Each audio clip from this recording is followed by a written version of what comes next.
and I'd probably only really got involved in the lesbian community probably the autumn when I joined the Lily Dots, a hill walking group for lesbians in Scotland.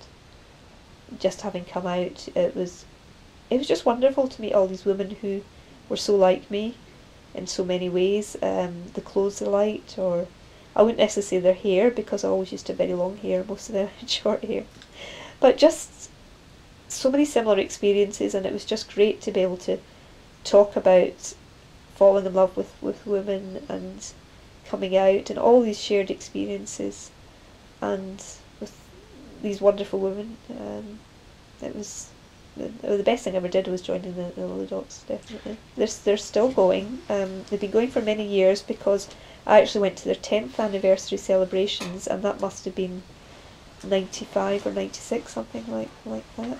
It was started off originally not as a lesbian group but as a feminist group, but I've met people who were in, some of the women that still go walking occasionally were there right at the beginning, and they say it didn't stay that for very long. It seemed to become more and more lesbian, and maybe women who were feminists but weren't lesbian maybe didn't feel comfortable, but anyway it ended up pretty quickly becoming a lesbian group.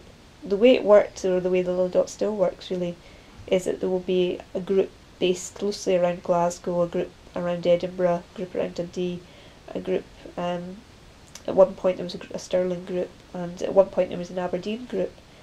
And when I say that, there would just be one walk. We would just meet somewhere every month. It'd be the first Sunday of every month.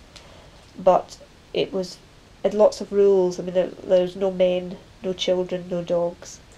And it also wanted to make sure nobody was excluded because they didn't have much money.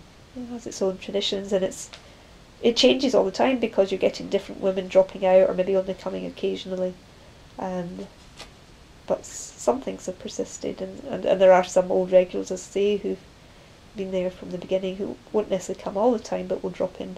But yeah, it's a wonderful group.